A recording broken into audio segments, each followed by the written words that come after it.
Hi folks, I hope everybody's doing good. Once again, please disregard the background noise. I got my big industrial fan set up. The thing kicks out so much air, you got to point it at the ceiling.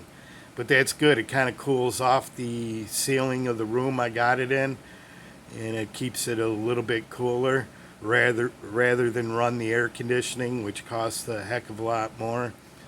But anyway, yeah, this video is going to have a couple quick updates, and then we're going to take a look at this 1950s, is what I'm thinking it is. I don't know for sure, but we'll take a look at it. 1950s Boker USA Fishtail with a cool, I guess you could call that a rotted banana celluloid color. So we'll take a look at that in a minute. First update on my pinched nerve in my neck. I've been doing kind of like my own self-physical therapy for the last couple days, and I think I may have pushed the disc off the nerve a little bit.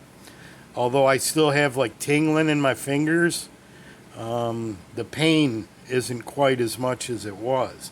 So I don't know if that's possible. Maybe I'm just, maybe it's just a mental, if you hope enough, sometimes you can convince yourself that you're not feeling pain. I don't know. But I think it may be working, but I'm still got to go get my MRI Thursday and get that taken care of. And I still got the back issue with the pain down the leg. But if I can get them resolved pretty quick, all the better. But anyway, next update is on the giveaway. So far, we got Timbo, who already claimed his first prize. And in case you're wondering what Timbo picked, let's move over here. Timbo went for a very good choice. Can't go wrong with this. You'll see this is the Otter Mercator Black Cat. And once again, it's the carbon with the locking mechanism. Beautiful spear point. And he said he's been looking at getting one of these for a while, but for his collection, but kind of like me, something else would always come up, and because these are readily available, he'd pick something else up. So what I did was I sent him one from Amazon on a gift delivery because I needed one of these for my collection. So this one goes with these three in the Warthog collection, and what's left now for the other two winners is to pick from the three over here. Let's push this down. The Higo is still available, the Duke, and the Opie number 8. And so far, Doug has contacted me by email asking what to do next. And I replied with another email giving him instructions to send me a shipping address and pick from one of these three knives. And I haven't heard back from him, and that could be due to the email that I got, which is a secondary account, and some weird things have been going on with that. As far as the notifications, I never get notifications when people send me an email to that account, and I'm not sure if it's notifying the people when I send an email out. So, Doug, if you're watching, email me with a shipping address. Pick either the Higo, the Duke, or the Opie, because you're next up on the list. And as far as Daniel, I haven't heard nothing from Daniel. So Daniel, if you're watching, you need to get a hold of me too, because you will get last pick. And if I don't hear from you soon, we're going to move to Greg Hayes, who is the alternate, and he has got a hold of me. So Greg, hold tight there. If one of these two guys here don't get a hold of me probably by the end of the week, I'm going to let you pick on what's left. But we got 2 more prizes to give out of the 3 knives. So, Doug, try and get a hold of me on my email. I don't get notifications, but when I know someone's emailing me, I check it like every hour on the hour. So, anyway, that's the update. Congratulations to Timbo on the Merc. He'll be getting his tomorrow. I sent it from Amazon Prime, so he's going to enjoy that. This one here, I kind of like this. Perfectly centered. No wobble at all. Really good knife. So I hope his turns out just as good. If it is defective, we'll get him another one. So now, 6.5 minutes in, let's take a look at this Boker USA Fishtail. Now, one of our subscribers, I think it was Steve Payne, and I apologize if it wasn't Steve Payne, but God, it probably was almost a year ago, where he suggested that I should look into getting a fishtail pattern because they're so cool and they're kind of rare. And he has a few in his collection.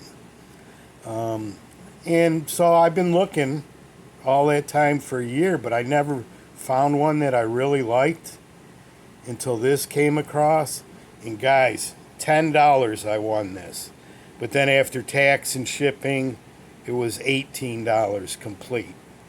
But now I kind of broke one of my rules when I buy an old vintage knife, and that's how much steel is left on the blade. As you can see, this one's down to probably 80%. Actually, it's not too much over sharpened up here, just down by the choil. But it's going to even out because I'm going to grind this kick down, because as you'll see, it's been sharpened out to where the tip, I don't know if you can see that, the tip is pointing up. So I got plenty of room to drop it down. I'm not worried about any blade wrap. But as soon as I'm done with this video, I'm going to be grinding this kick down.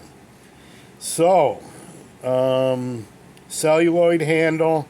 I believe it's 1950s, because if you look at the blade stamp, even though it's, or the tang stamp, you'll see that the ER is kind of worn down, but you have the BOK.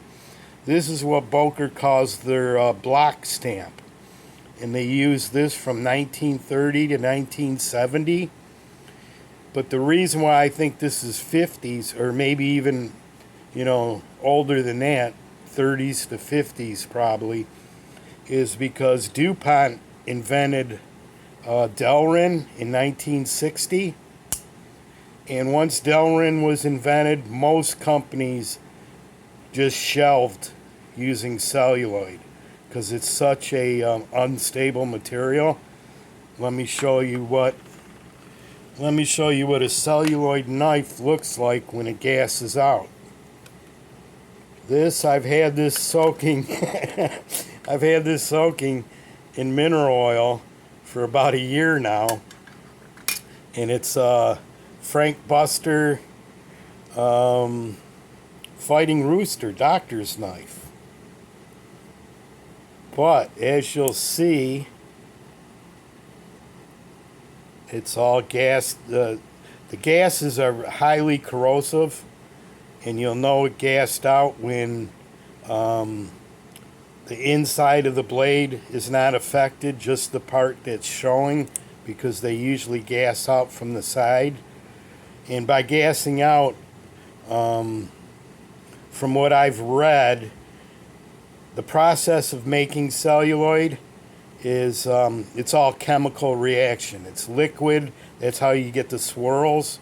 They kind of like an epoxy. You have binders, and then you have a activator or a hardener.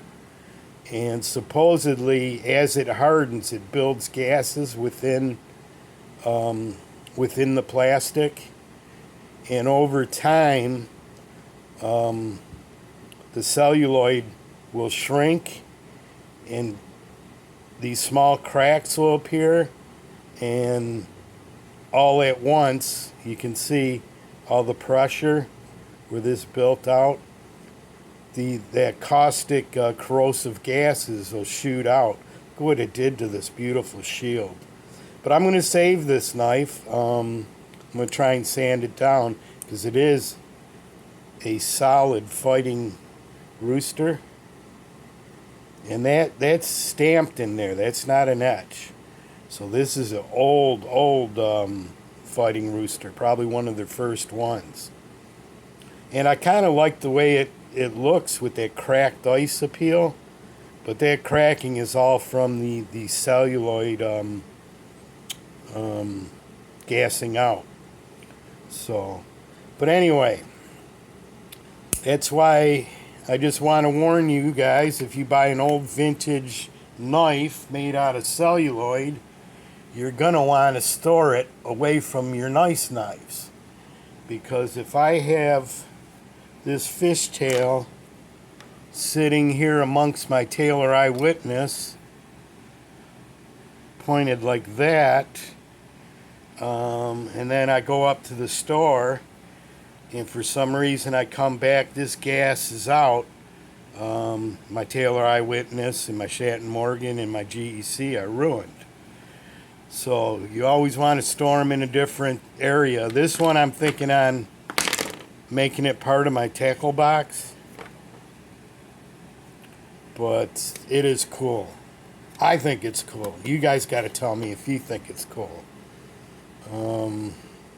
But yeah, I'm thinking it's 50's because I'm not sure when Boker stopped doing celluloid handles and switched over to Delrin.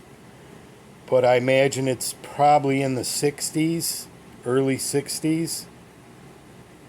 So this is most definitely anywhere from 1930 to 1950.